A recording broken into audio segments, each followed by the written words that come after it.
नमस्ते बच्चों। सभी को मेरा नमस्कार, सभी को गुड आफ्टरनून। मेरे बच्चे आज कैसे हो? सभी अपने एग्जाम की तैयारियां जोरों शोरों से कर रहे हो ना? ओके। और हमने आपसे कहा था कि आज हम रिवीजन करेंगे हमारा इकाई 16 प्रकाश और इकाई 17 बल एवं यंत्र। तो इस इकाइयों की रिवीजन करने से पहले हम लोग थोड़े से अच्छे विचारों के साथ अपनी कक्षा शुरू करते हैं। तो मेरे बच्चे जो है सभी तैयार हो जाइए। और मुझे जो है आपको क्या करना है, बहुत जल्दी जल्दी उत्तर देना है। ओके, जो उत्तर आप दोगे वो आप क्या करोगे, अच्छे से सही से सोच समझ के दोगे। तो बच्चों, आज की क्लास हम शुरू करते हैं हमारे डॉक्टर एपीजे अब्दुल कलाम जी के कुछ अच्छे विचारों के साथ। तो हमारे एपीजे अब्दुल कलाम जी कहते थे कि मनुष्य के लिए कठिनाइयों का होना बहुत जरूरी है, क्योंकि कठिनाइयों के बिना सफलता का आनंद नहीं मिल पाता है ना? क्या कहते थे कि मनुष्य के लिए कठिनाइयों का होना बहुत जरूरी है, क्योंकि कठिनाइयों के बिना सफलता का आनंद नहीं लिया जा सकता है। अगर हमारे जीवन में मुश्किलें नहीं आएंगे, कठिनाइयां नहीं आएंगे, तो हम लोग कैसे अनुभव करेंगे उस खुशी का जो हमें जीत से मिलेगा, है ना? तो हमारे जीवन में सुख और दुख आते रहते हैं, मुश्किल और आसानियां आते रहते हैं, कठिनाइयां हमारे जीवन में आते रहते हैं। लेकिन हमारा क्या कर्तव्य है? उन कठिनाइयों पर विजय प्राप्त करना। तभी हम लोग जो है सफल हो पाएंगे। तो इसी के साथ हम लोग आज की कक्षा शुरू करते हैं। तो मेरे बच्चे सब तैयार हो जाइए। हम लोग जो है हमारे प्रश्नों को लेकर आए हैं आपके सामने। आप सब उसको सुनिएगा, जवाब दीजिएगा, और जो बात नहीं पता है उसको जो है उसमें पता कर लीजिएगा। ओके, और सभी जो जो बात बताए जाए वो सब आपको क्या करना है, आपको जो है पढ़कर भी आना है। चलिए शुरू करते हैं बच्चों। तो मेरे सारे बच्चे जो है तैयार हो जाइए। ओके, सब बच्चे जो है तैयार रहिए। आप लोग अपने नोटबुक ले सकते हो, उसमें प्रश्नों को लिख सकते हो। ओके, चलिए।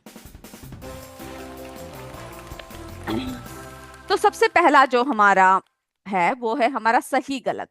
और मेरे बच्चे मुझे बहुत जल्दी जल्दी कमेंट्स करेंगे कि क्या है, क्या सही है, क्या गलत है। ओके, कौन सा प्रश्न सही है, कौन सा प्रश्न गलत है। तो देखिए बच्चों, इसमें बोल रखा है कि समतल दर्पण द्वारा बने प्रतिबिंब को पर्दे पर लिया जा सकता है। ओके, समतल दर्पण से बने प्रतिबिंब को पर्दे पर प्राप्त किया जा सकता है बोल रखा है। बताइए ये सही है या गलत है, बताइए जल्दी से। ओके, तो जो है हम लोग क्या देख रहे हैं कि जो समतल दर्पण है उसको जो है, जो बने हुए जो प्रतिबिंब है उसको पर्दे पर प्राप्त नहीं किया जा सकता है। ओके, तो ये जो है गलत है। मेरे बच्चे मुझे उत्तर दे रहे हैं। बहुत सारे बच्चों ने दिए है, यूपीएस रमना से अजित यादव ने दे रखा है, केपीएमवी से अंकिता तिवारी ने दे रखा है, यूपीएस राम सिंहपुर से दे रखा है बच्चों ने। और बहुत सारे बच्चों ने जो है इसको जो है उत्तर दिया हुआ है। ओके, अब अगला जो है, अगला प्रश्न देखिए। पृथ्वी द्वारा किसी वस्तु पर लगाए गए बल को गुरुत्व बल कहते हैं। सही है या गलत है, बताइए जल्दी से मुझे। ओके, हमारे जो है सुलेमापुर से बच्चे जवाब दे रहे हैं, सभी जवाब दे रहे हैं। पहले हम जवाब को टिक कर लेते हैं, नहीं तो समाज समाप्त हो जाएगा। तो ये बिल्कुल सही बोला है आप सबने। ओके, ये जो है हमारा क्या है बच्चों, सही है। हमारे कॉम्पोजिट विद्यालय से बोल चुके हैं, आनंदपुर से बोल चुके हैं, है ना? हमारे बहुत सारे स्कूल हैं जो है इसका सही जवाब दिया है। ओके, अब देखिए बच्चों अगला तीसरा प्रश्न। दैनिक जीवन में घर्षण बल का अत्यधिक महत्व नहीं है। अत्यधिक महत्व नहीं है बोल रखा है। ये सही है या गलत है, बताइए मुझे जल्दी से। बिल्कुल ये गलत है ना? क्योंकि जो है हमारे दैनिक जीवन में अत्यधिक महत्व है। हमारे सीएस समोग्रा से बोल रखा है, यूपीएस बिहादा से बोल रखा है। बहुत सारे बच्चों ने जो है मुझे जवाब दिया है। ओके, चौथा प्रश्न देखिए बच्चों। अवतल दर्पण से कभी आभासी प्रतिबिंब नहीं बनता है। अवतल दर्पण से कभी आभासी प्रतिबिंब नहीं बनता है। ये क्या है, ये सही है या गलत है, बताइए। ये जो है हमारा गलत है ना? क्योंकि ये जो है क्या कैसा बनता है, आभासी प्रतिबिंब बनता है। पांचवा देखिए, घर्षण बल के कारण ही लोगों का उठना, बैठना, चलना, दौड़ना आदि क्रियाएं संभव है। ये सही है या गलत है बताइए मुझे। UCS पिंडरा से जवाब मिल चुका है, हमारे सुलेमापुर से जवाब दे चुके हैं बच्चे, तो ये जो है बिल्कुल सही है। ओके, बिल्कुल सही है। हमारे जो है अनंतपुर से जवाब आ चुका है, घोसिल UPS घोसिला से आ चुका है। बहुत बच्चों ने जो है मुझे जवाब दिया है। कॉम्पोजिट विद्यालय से हमारा आ चुका है, समोग्रा से आ चुका है। सभी जगह से जो है मुझे जवाब बच्चों ने दिया है। अब हमारा छठवां प्रश्न देखिए, परावर्तन के नियम से आपतन कोण परावर्तन कोण के बराबर होता है। ये सही है या गलत है बताइए। ये जो है बिल्कुल सही है ना। तो मेरे बच्चों ने मुझे जो है बिल्कुल सही सही जवाब दिया है। CS खरादना से दे रखा है, अनंतपुर से दे रखा है, रसूलपुर से दे रखा है, और जो है हमारे बहुत सारे स्कूलों से हमें जो है जवाब आ चुका है। कुतुबपुर से, कॉम्पोजिट विद्यालय कुतुबपुर से, समोग्रा से, मटुका से, हर जगह से जो है, CS लक्षारपुर से, और हमारे CS नथपुर से, CS सुल्तानपुर से, सुलेमापुर से, है ना, UPS बहुत सारे स्कूलों से, हमारे मंगेरी से, कोतवाली से, सुलेमापुर से, सभी जगह से जो है हमारे बच्चों ने हमें जो है जवाब दे रखा है। Very good. हमारे पूर्व माध्यमिक विद्यालय ततारा से, वाराणसी सेवापुरी से। अगला देखिए, आपतित किरण, परावर्तित किरण तथा अभिलंब एक तल में नहीं होते हैं। बताइए ये गलत है या सही है। ये जो है गलत बोल रखा है, क्योंकि ये जो है कैसे होते हैं, एक तल में होते हैं। ओके, हमारा आठवां प्रश्न। आज जो है हमें बहुत सारे प्रश्न उत्तर करने हैं, बहुत इंपॉर्टेंट चैप्टर है, तो हम थोड़ी जल्दी जल्दी चलेंगे। ओके, लोहे की कीलें चुंबकीय बल के कारण चुंबक पर चिपकती है। ये सही है या गलत है बताइए मुझे। यस, मेरे बच्चे जवाब दे रहे हैं, ये बिल्कुल सही है। ओके, तो हमने जो है इसमें सही गलत देखा, तो मेरे बच्चे क्या करेंगे, जितने भी सही गलत है, यानी जितने भी ट्रू फॉल्स इस चैप्टर्स में से है, आपको वो सब आपको क्या करना है, आपको याद रखना है। ओके, पढ़कर आएंगे अब सभी उसको। अब अगला देखते हैं।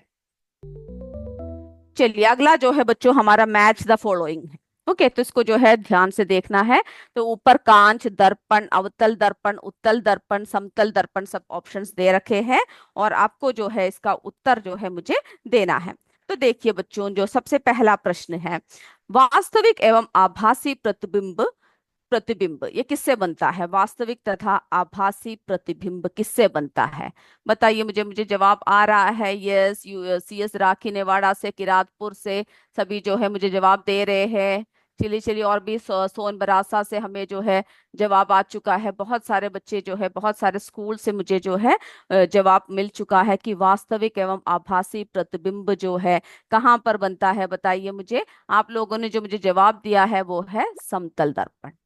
ओके, चलिए अब हम देखेंगे कि सही है या गलत है, लास्ट में देखेंगे। चलिए, पारदर्शी, इसमें से कांच है, दर्पण है, अवतल दर्पण है, उत्तल दर्पण है, इसमें से कौन सा जो है पारदर्शी है, जल्दी बताइए मुझे, जल्दी जल्दी जवाब दीजिए। ओके, हमारे राखी नेवाड़ा, अनंतपुर, संबलपुर, UPS अनई, सुल्तानपुर, सुलेमापुर, हर जगह से मुझे उत्तर आ रहे हैं। हमारे जो है कॉम्पोजिट स्कूल विद्यालय गुहुरा कच्छ से आया है। ओके, संगत से आया है। UPS बिहादा से बच्चों ने दे रखा है। UPS सोनबरासा के बच्चे दे रहे हैं। हमारे जो है UPS CS नथपुर से दे रखा है। कॉम्पोजिट विद्यालय लक्षारपुर से दे रखा है। सभी जगह से जो है मुझे जवाब जो है आ चुका है, और आप लोगों ने जो मुझे जवाब दिया है वो है कांच। चलिए, हम लास्ट में देखेंगे आपने जो जो जवाब दिया है वो सही है या नहीं। ओके, तो पारदर्शी आप लोगों ने बताया है, मुझे कांच बता रखा है। अब देखिए अगला, देखिए आभासी एवं छोटा प्रतिबिंब, इसमें से क्या होगा। दर्पण, अवतल दर्पण, उत्तल दर्पण, आभासी एवं छोटा प्रतिबिंब, जल्दी बताइए मुझे इसका उत्तर जो है क्या होगा। मैं देखती हूँ मेरे बच्चे क्या क्या दे रहे हो। कि राखी नेवाड़ा बिल्कुल सही बोल रहे हो, कि रातपुर से, हमारे चित्रसेनपुर से, मटुका से, मोटरोला करके एक स्कूल है, वो अपने नाम लिखिए, स्कूल के नाम से चढ़िए। ओके, चलिए, CS जो है हमारा फरवान से, कराफरवान से, फिर लाहौरपुर से, UPS बिहादा से, दरपत से, यूपीएस रामचंद्रपुर से, सभी जगह से मुझे उत्तर आ चुके हैं। ओके ओके, अनंतपुर से बच्चे दे रहे हैं, शहनशाहपुर से, समोगरा से, कॉम्पोजिट विद्यालय हमारा जो है, सीएस गुहावरा से जवाब आ चुका है, मिर्जा मुरादपुर से जवाब आ चुका है। तो मेरे बच्चों ने बता रखा है कि जो आभासी एवं छोटा प्रतिबिंब जो होता है, आप लोगों ने जो है इसका उत्तर दे रखा है, वो है उत्तल दर्पण। ओके, आभासी एवं छोटा प्रतिबिंब। चलिए अगला देखिए, आभासी एवं वस्तु के बराबर प्रतिबिंब। आभासी एवं वस्तु के बराबर प्रतिबिंब, जल्दी मुझे उत्तर देना शुरू कर दीजिए। इसमें दर्पण बचा है, अवतल दर्पण बचा है, कौन सा है सही? ओके, मिर्जा मुरादपुर से आप ए बी भी बोल सकते हो, वेरी गुड। यूपीएस बबादपुर से, हमारे गरहा कंपोजिट विद्यालय से, यूपीएस कुंडरिया से, सीएस हरसोस से, हमारे शाश्वान से, हर जगह से मुझे जवाब आ चुका है। ओके, सीएस सराशवान से, सुलेमापुर से, हमारे जो है चिलबिला से उत्तर आ चुका है, यूपीएस रामचंद्रपुर से, सीएस पिंडराई से, यूपीएस भरजी से। मैं चाहती हूँ कि सभी स्कूलों के नाम लूं, क्योंकि मेरे सारे बच्चे जो है बहुत स्पीड के साथ और अच्छे से जवाब दे रहे हैं, लेकिन हम जो है, हमें समय की कमी है, इसीलिए सभी बच्चों के नाम, सभी स्कूलों के नाम जो है मैं नहीं ले पा रही हूँ, क्षमा कीजिएगा। ओके, तो आप सभी ने एक ही स्वर में बोल रखा है अवतल दर्पण। चलिए अब अगला बचा हुआ है अपारदर्शी, तो ये जो है सभी बोल रहे हैं दर्पण। ओके, चलिए अब हम लोग जरा देखें ये जो जो आपने उत्तर दे रखा है वो सही है या गलत है। चलिए, क्या बात है, बिल्कुल सही सही उत्तर दिया है मेरे सारे बच्चों ने। तो आप लोगों ने जो जो उत्तर दिए हैं इन प्रश्नों के, वो बिल्कुल सही उत्तर दे रखा है। ओके, तो इसी तरह से आप पढ़ते रहिएगा मेरे बच्चों, बिल्कुल सही सही जो है मेरे बच्चों ने सारे उत्तरों को दे रखा है। वास्तविक एवं आभासी प्रतिबिंब समतल कांच, आभासी एवं छोटा प्रतिबिंब उत्तल दर्पण, आभासी एवं वस्तु के बराबर प्रतिबिंब अवतल दर्पण, जो है हमारा अपारदर्शी दर्पण। ओके, तो सभी जो है हमने, आप लोगों ने बिल्कुल सही सही जवाब दे रखा है। और इसी तरह से आप क्या कीजिएगा, ये जो जोड़े बनाओ है यानी सही उसको विकल्प चुनना है, ये सभी जो है आप क्या करोगे, हर चैप्टर्स के पढ़ते हुए जाएंगे। ओके, अब हम लोग कैसे करते हैं, प्रश्न उत्तर की तरफ चलते हैं। चलिए, तो सब तैयार हो जाइए, और ये जो बुक में से अगर है तो आप टिक कर सकते हो बुक में ही, नहीं तो आप प्रश्नों को क्या कर सकते हो, लिख सकते हो। चलिए अब एक एक प्रश्न बताएंगे और आपको जो है उसका उत्तर देना है, आपको प्रश्न को जो है टिक करना है, देखना है। ओके, तो इसमें जो है ये प्रश्न सब बार बार पूछे जाते हैं, जो हमारा झाड़ू है, सरोता है और कैंची किस प्रकार के उत्तोलक है और क्यों? ओके, क्यों? तो ये जो है झाड़ू, ओके, तृतीय प्रकार का उत्तोलक है। जो सरोता है वो द्वितीय प्रकार का उत्तोलक है, जबकि कैंची जो है कैसा उत्तोलक है, हमारा प्रथम प्रकार का उत्तोलक है। ओके, तो आपसे पूछ सकते हैं कि कौन कौन से जो है, कैसे कैसे, किस तरह का जो उत्तोलक है, यानी द्वितीय प्रकार के उत्तोलकों को आपको पढ़ के जाना है, सरल मशीनों के प्रकार आपको पढ़ के जाना है, और उत्तोलक क्या होता है वो पढ़ना है। यानी जो उत्तोलक होता है क्या होता है बच्चों, एक सीधी या टेढ़ी छड़ होती है, जो किसी निश्चित बिंदु के चारों ओर स्वतंत्रता पूर्वक जो है घूम सकता है ना। और फिर जो है आपको उसमें जो है पॉइंट्स को पढ़ के जाना है, उसमें जो है आलंब क्या है, आयास क्या है, भार क्या है। ओके, ये सभी बातों को आपको पढ़ना है। फिर प्रथम प्रकार के उत्तोलक कौन कौन से हैं आपको पता होना चाहिए, उसके उदाहरण आपको पता होना चाहिए। जिन उत्तोलकों में आयास यानी जो बल होता है और भार के मध्य अवलंब होता है, वे प्रथम प्रकार के उत्तोलक होते हैं, जैसे कि हमारा हैंड पंप है, कील निकालने वाली हथौड़ा है, प्लेयर्स है, शीशा, झूला, कैंची, है ना। ये सारे उदाहरण आपको क्या करना है, पढ़ के जाना है। फिर तृतीय प्रकार के उत्तोलक जो है कौन कौन से हैं, हमारे तृतीय प्रकार के उत्तोलक जो है कौन कौन से हैं, उनके उदाहरण समेत आपको क्या करना है बच्चों, याद करना है। ओके, उन सबको टिक कर लीजिए, वो सारे प्रश्न जो है आपको क्या करना है, याद करके जाना है। चलिए चलिए अब मेरे बच्चे देखते हैं अगला प्रश्न क्या है। मेरे बच्चों ने इतने कमेंट्स दे रखे हैं कि मैं पूरे पढ़ भी नहीं पा रही हूँ, सारे एक साथ दिया हुआ है। Very good. चलिए अब अगला देखिए बच्चों, उत्तल एवं अवतल दर्पण को गोलीय दर्पण कहते हैं क्यों? जो उत्तल दर्पण होता है, जो अवतल दर्पण होता है, उसको जो है गोलीय दर्पण कहते हैं। वो क्यों कहते हैं, किस लिए कहते हैं, ये प्रश्न आ सकता है। तो उसका जो है उत्तर आप याद रखोगे। जो गोलीय दर्पण वैसा दर्पण होता है जिसकी परावर्तक सतह कांच के खोखले गोले का हिस्सा होता है। ओके, इसी खोखले गोले से उत्तल या अवतल दर्पण का निर्माण होता है। इसी कारण उत्तल या अवतल दर्पण को गोलीय दर्पण कहते हैं। क्यों गोलीय दर्पण कहते हैं? क्योंकि जो गोलीय दर्पण वैसा दर्पण होता है जिसकी जो परावर्तक सतह होती है कांच के खोखले गोले का हिस्सा होता है, और इसी से जो है ये जो उत्तल दर्पण है, अवतल दर्पण है, इसका निर्माण होता है। इसीलिए इसे जो है क्या कहा जाता है? गोलीय दर्पण कहा जाता है। तो इसको आप पढ़ के जाओगे, सारे याद करोगे, टिक कर लो। Okay, very good. हमारे सारे बच्चे यस यस बोल रहे हैं, हमारे कलिका धाम से, खरादना से, समोग्रा से। ओके, हमारी ये जो मोटरोला के नाम से है वो हम, ओके, CS लाहौरापुर से। ओके, सभी बच्चे जो है मुझे यस बोल रहे हैं। तो मुझे, मैं उम्मीद कर रही हूँ आपने टिक कर लिया है। वो किताब में अगर है तो वहीं पर टिक कर लीजिए, याद करने का समय नहीं है तो। हमारे चिलबिला सभी बच्चों ने बोल रखा है। ओके, चलिए अब देखिए बच्चों अगला, अवतल दर्पण। इन दर्पणों की परिभाषा पूछी जाती है, दर्पण क्या है पूछा जाता है, तो आपको सब याद रखना है कि जो है अवतल दर्पण यानी जो उत्तल दर्पण है ना। सॉरी, ये जो है हमने एक प्रश्न लगता है छोड़ दिया है। ओके, हम आपको बताएंगे, एक और बार दिखाएंगे वो प्रश्न। तो सबसे पहले ये प्रश्न देखिए आप, उत्तल दर्पण के मुख्य फोकस की परिभाषा दीजिए। उत्तल दर्पण जो है उसकी मुख्य फोकस की परिभाषा देने के लिए कह रखा है। तो बच्चों क्या होगा? जो उत्तल दर्पण के मुख्य फोकस को उस काल्पनिक बिंदु के रूप में परिभाषित किया जाता है, यानी एक काल्पनिक बिंदु के रूप में परिभाषित किया जाता है जहां पर क्या होता है?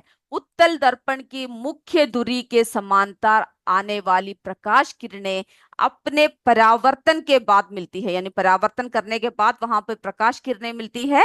यानी कि यह वह बिंदु है जहां परावर्तित किरणें मिलती दिखाई देती है, भले ही वास्तव में वे किरणें वहां नहीं मिलती। यानी हमें ऐसा लगता है कि वो जितने किरण हैं वो क्या है बच्चों, वहां पर जो है मिल रहा है, भले ही वो वहां पर ना मिले। ओके, तो ये प्रश्न जो है आप नोट कर लीजिए, उत्तल दर्पण के मुख्य फोकस की परिभाषा दीजिए। इसको पढ़ते हुए आप एग्जाम में जाओगे। ये थोड़ा टफ चैप्टर है, इसीलिए आपको ध्यान ज्यादा देना है। ओके, ओके, उत्तल दर्पण के मुख्य फोकस की जो है परिभाषा देने को कहा है। तो क्या होता है उत्तल दर्पण का? हमने बोल दिया है ना, उत्तल दर्पण का मुख्य फोकस एक काल्पनिक बिंदु होता है जहां उत्तल दर्पण की मुख्य धुरी के समांतर आने वाली प्रकाश किरणें अपनी परावर्तन के बाद मिलती है, यानी दिखती है। हालांकि वास्तव में ये किरणें वहां नहीं मिलती, बल्कि वहां पर क्या होता है? फैल जाती है। ऐसा लगता है मिल रहा है, लेकिन वहां पर क्या होता है बच्चों? वो जो है फैल जाता है। चलिए, पार्श्व परिवर्तन क्या है पूछा जाता है। पार्श्व परिवर्तन क्या है? चलिए, क्या है पार्श्व परिवर्तन? पार्श्व परिवर्तन वह घटना है जब समतल दर्पण में बना प्रतिबिंब वस्तु के विपरीत और दिखाई देता है।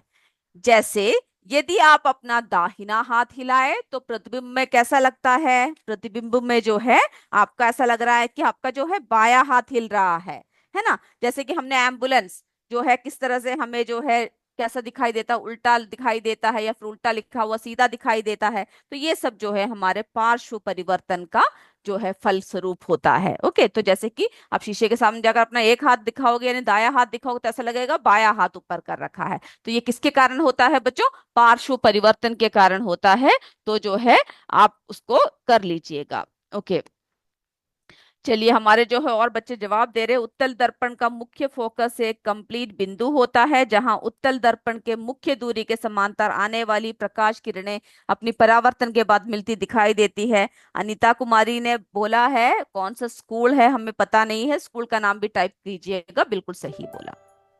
ओके, चलिए अगला पूछ सकते हैं आपसे, बहुत ही आसान है ये बात, कि दैनिक जीवन में घर्षण बल का क्या महत्व है। तो हमें पता है ना बच्चों, हर जगह हमें किसकी जरूरत होती है, घर्षण बल की जरूरत होती है। दैनिक जीवन में घर्षण बल का अत्यधिक महत्व है। यानी हर जगह जो है हमें किसकी जरूरत पड़ती है, घर्षण बल का बहुत ही अत्यधिक महत्व है। घर्षण बल के कारण ही लोगों का चलना, दौड़ना, फिर जो है, सॉरी ये उड़ना लिखा है, उठना, ओके, उठना, बैठना आदि क्रियाएं, ओके, ओके, ओके, तो दौड़ना, उठना, बैठना आदि क्रियाएं संभव होता है। तो किसकी वजह से ये संभव होता है बताइए, घर्षण बल की वजह से ही ये सारी चीजें जो है संभव होता है। अब आपसे पूछ सकते हैं कि उसके जो है क्या कीजिएगा, आप थोड़े से उदाहरण दी देने के लिए बोल सकते हैं, है ना, घर्षण बल के जो है क्या करने को बोल सकते हैं, उदाहरण के लिए बोल सकते हैं, बहुत सारे उदाहरण है। तो पेंसिल तथा कागज के बीच घर्षण बल के कारण ही लिखना संभव हो पाता है। यानी आपके हाथ में पेंसिल है, जो है आपके हाथ में कागज है, पेंसिल है, तो वो जो लिखना है वो सभी जो है किसके वजह से हो सकता है, पेंस यानी जो घर्षण बल है उसकी वजह से संभव है। माचिस की तीली को जब माचिस की सतह पर रगड़ा जाता है, जब हम लोग जो माचिस की तीली है उसको जो है हम लोग क्या करते हैं, जब रगड़ते हैं तो क्या होता है, तो आग जल जाती है ना। तो ये भी किसके कारण होती है, घर्षण बल के कारण ही वह जलती है। फिर जो है हमारा मोटर कार, बस तथा अन्य वाहनों के पहियों तथा सड़क की सतह के मध्य घर्षण बल लगने के कारण ही क्या होता है, उनका जो है चलना संभव हो पाता है। तो जो हमारे, और जैसे कि हमारा जो दांतेदार है वो आरी से जो लकड़ी काटता है, उनके बीच में भी क्या होता है बच्चों, घर्षण बल होता है। फिर आपसे ये पूछ सकते हैं, घर्षण बल के से क्या क्या हानि हो सकती है, वो भी जरा टिक कर लीजिए। अगर वो आपने पढ़ लिया तो वो दोनों क्वेश्चन जो है बिल्कुल कंप्लीट हो जाएगा। ओके, सोन बरासा सभी से मेरे बच्चे ओके बोल रहे हैं। यस यस, समोग्रा, हर बच्चे जो है मेरे सुन रहे हैं, पॉइंट्स को नोट करके लिखिएगा। हमारे यूपीएस चिलबिला से, हमारे यूपीएस राम सिंहपुर से, यूपीएस नियार से, सीएस पिंडराई से, जगदीशपुर से, कनकपुर से, नथपुर से, सभी के बच्चे जो है बिल्कुल लिख रहे हैं। ओके, बहुत ही खुशी हो रही है मुझे।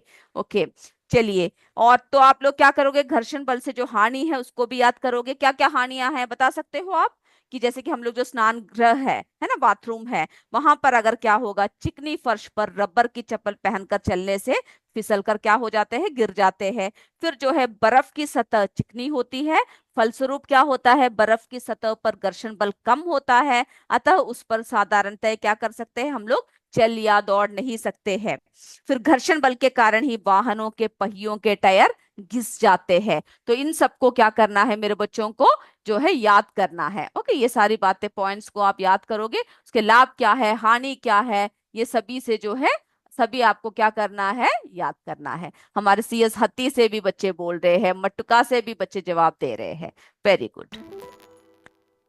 चलिए अब फिर एक बहुत ही हर बार देखा जाता है ये प्रश्न, कि सरल मशीन किसे कहते हैं, है ना। आप बोलोगे बहुत बार पढ़ चुके हैं हम लोग, फिर भी ये बार बार पूछा जाता है। तो सरल मशीन किसे कहते हैं, ये जो है आपको पढ़ के जाना है। ऐसे साधन जो कार्य को सरलता, सुविधा और तेजी से करने में सहायक होते हैं, उन्हें सरल मशीन कहते हैं। आप सोचोगे ये तो बहुत छोटा प्रश्न है, इसको याद करने की जरूरत नहीं है, इसको भी जरा पढ़कर जाओगे आप। ओके, क्योंकि कभी भी ये पूछ सकते हैं कि सरल मशीन कौन सा है, और सरल मशीन के कितने प्रकार होते हैं। कितने प्रकार होते हैं बताइए मुझे जल्दी, कमेंट बॉक्स में देखती हूँ कितने प्रकार होते हैं सरल मशीन के। कमांड जल्दी से लिख लीजिए, कमेंट कीजिए। यस, मेरे बच्चे मुझे लिख के दे रहे हैं। ओके, यूपीएस शिशवान से, हमारे राखी नेवाड़ा से, सभी जगह से जो है आ रही है। लेकिन जो है क्या होता है, हमारे जो सरल मशीन जो होते हैं, है ना, हमने देखा कि उसमें जो है उत्तोलक होता है, प्रथम प्रकार के उत्तोलक होता है, द्वितीय प्रकार के उत्तोलक होता है, तृतीय प्रकार के जो है उत्तोलक होते हैं, कई प्रकार के जो क्या होता है, उत्तोलक होते हैं। और मेरे जो है हमारे सीएस मरोई से, ओके, CS मरोए से हमारे अनीता देवी बोल रहे हैं कि जो हमारे दैनिक जीवन में घर्षण बल के कारण ही लोगों का दौड़ना चलना आदि संभव होता है। बिल्कुल सही बोल रहे हो, मोटर कार बस आदि में घर्षण बल जो है लगता है। सभी ने जो है बिल्कुल सही सही जो है मुझे जवाब दे रहे हैं सभी। तो हमने देखा कि किस तरह से प्रथम प्रकार के उत्तोलक होते हैं, द्वितीय प्रकार के होते हैं, और जो है तृतीय प्रकार के भी क्या होते हैं बच्चों, उत्तोलक होते हैं। और ये आप याद करोगे कि जो सरल मशीनें हैं वे 5 प्रकार की होती है, सरल मशीनें। ओके, उत्तोलक, पेंच, झुकातल, घिरनी, पहिया और धुरी। इस बात को आपको याद करना है। सरल मशीनें जो है कैसे होती है, 5 प्रकार की होती है। उत्तोलक होता है, पेंच होता है, झुकातल होता है, घिरनी होती है, पहिया और धुरी होती है। ओके, चलिए। दर्पण के पृष्ठ भाग पर चांदी की कलई की जाती है, क्यों? तो दर्पण के जो पृष्ठ भाग होता है वहां पर जो है चांदी की जो कलई है वो क्यों किया जाता है? ओके, जल्दी बताइए क्यों किया जाता है। यस, कॉम्पोजिट विद्यालय 5 टाइप्स बोल रखा है, वेरी गुड। हमारे CS गराइज से भी बोल रखा है, गरहिया कंपोजिट से बता रखा है बच्चों ने। सभी बच्चे मुझे बिल्कुल सही सही जवाब दे रहे हैं। तो बच्चों, दर्पण के पृष्ठ भाग पर चांदी की कलाई कर देने पर क्या होता है, इसके अंदर की सतह चमकीली दिखाई देने लगती है और प्रकाश का परावर्तन इसी अंदर वाली चमकदार सतह से होता है। ओके, तो इसको आप याद कर लोगे, जस्ट टिक कर लीजिए इसको, क्या होता है। फिर दर्पण के, हमने ये प्रश्न देख लिया ना, दर्पण के पृष्ठभाग पर चांदी की कलाई क्यों की जाती है, इस प्रश्न को आप सभी टिक करके जाइए। फिर है बल कितने प्रकार के होते हैं, प्रत्येक का एक एक उदाहरण दीजिए। यानी बल के प्रकार पूछे जाते हैं, साथ में उदाहरण पूछे जाते हैं। तो बल 2 प्रकार के हैं, संपर्क बल, असंपर्क बल। फिर उसके उदाहरण आपको देना है। जैसे टूथपेस्ट की ट्यूब को दबाने पे टूथपेस्ट का निकलना संपर्क बल का उदाहरण है। चुंबकीय सुई में जो विक्षेप होता है वो जो असंपर्क बल के कारण होता है। ओके, तो ये दोनों जो है आपको जवाब देना है। और थोड़ी सी और बातें हैं जो इस चैप्टर से जुड़ी मुझे बताना है। तो ये सारे जो है आपको क्या करना है, याद करके जाना है। तो चुंबकीय सुई में विक्षेप होना असंपर्क बल के कारण होता है, क्योंकि चुंबक के निकट अलग अलग स्थान पर चुंबकीय सुई की दिशा में क्या होता है बच्चों, परिवर्तन बिना प्रत्यक्ष संपर्क के ही होता है। तो ये दोनों उदाहरण आप याद करोगे। चलिए। तो हमने जो है ये 10 प्रश्न, मैं उम्मीद करती हूँ आपने जो है लिख लिया होगा। ओके, तो जस्ट प्रश्न जरा एक बार जल्दी से दिखा देते हैं। झाड़ू, सरोता और कैंची किस प्रकार का उत्तोलक है और क्यों पूछा है। फिर जो है उत्तल एवं अवतल दर्पण को गोलीय दर्पण क्यों कहते हैं। उस दर्पण का नाम लिखिए जिससे वस्तु के आकार का आभासी प्रतिबिंब बनता है। उत्तल दर्पण के मुख्य फोकस की परिभाषा दीजिए। उत्तल दर्पण के, ओके ये 2 बार आ चुका है। पार्श्व परिवर्तन क्या है। दैनिक जीवन में घर्षण बल का क्या महत्व है। सरल मशीन किसे कहते हैं। दर्पण के पृष्ठ पर चांदी की कलई क्यों की जाती है। बल कितने प्रकार के होते हैं और प्रत्येक के जो है क्या बता रखा है बच्चों, प्रत्येक का क्या देने को कह रखा है आपसे, प्रत्येक का जो है आपको क्या करना है, उसको उदाहरण समेत जो है उसको बताना है। ओके, अब जो है थोड़े से और प्रश्न हम लोग देख लेते हैं जो आपसे पूछा जाता है। तो आपको क्या करना है, उस सबको याद करते हुए जाना है।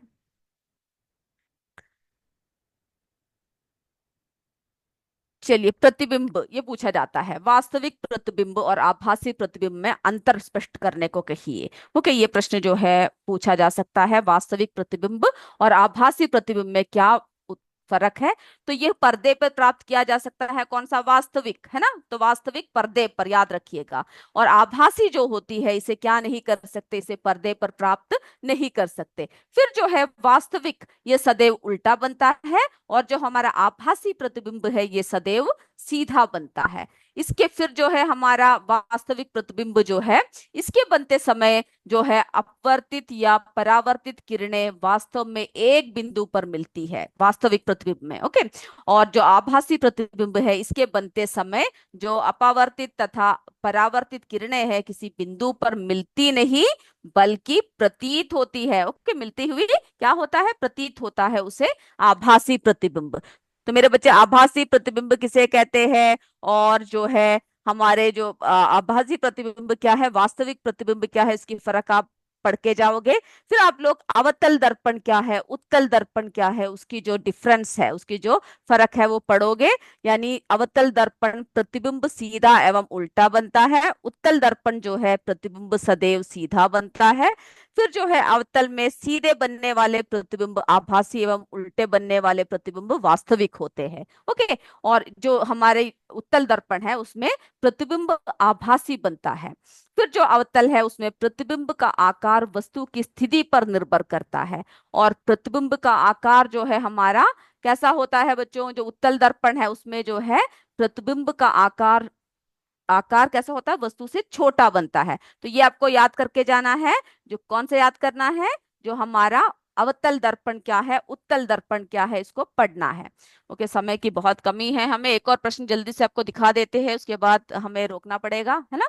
तो एक और प्रश्न पूछा जाता है, समांतर प्रकाश किरण, अभिसारी प्रकाश किरण तथा अपसारी प्रकाश किरण पुंज का सचित्र वर्णन कीजिए।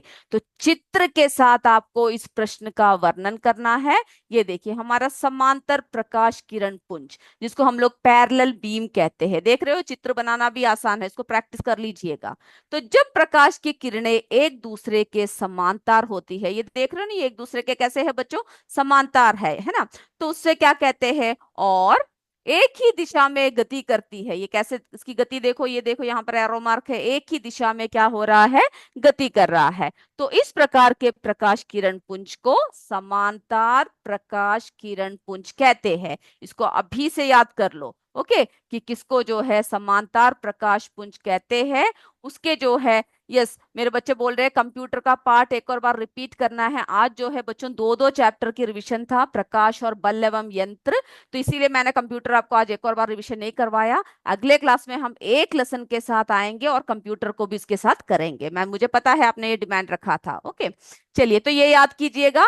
फिर अभिसारी प्रकाश किरण पुंज कैसी होती है, इसकी डायग्राम बना लीजिएगा। जब प्रकाश की किरणें एक बिंदु पर मिलती है तो इस प्रकार के प्रकाश किरण को, किरण पुंज को अभिसारी प्रकाश किरण पुंज कहते हैं। देख रहे हैं ना, एक इसमें मिल रहा है। डायग्राम आसानी से याद कर लीजिएगा, और एरो मार्क कहाँ जा रहा है वो भी आपको याद करना है। और उदाहरण है ना, अवतल दर्पण है, और इसके द्वारा क्या होता है, प्रकाश किरणों को एक बिंदु पर फोकस कर सकते हैं, है ना। अभिसारी किरण पुंज से बनता है। फिर अपसारी प्रकाश किरण पुंज, ये देख रहे हो, इसकी ये देख रहे हो यहाँ पर क्या है, एक यहाँ पर आकर मिल रहा है।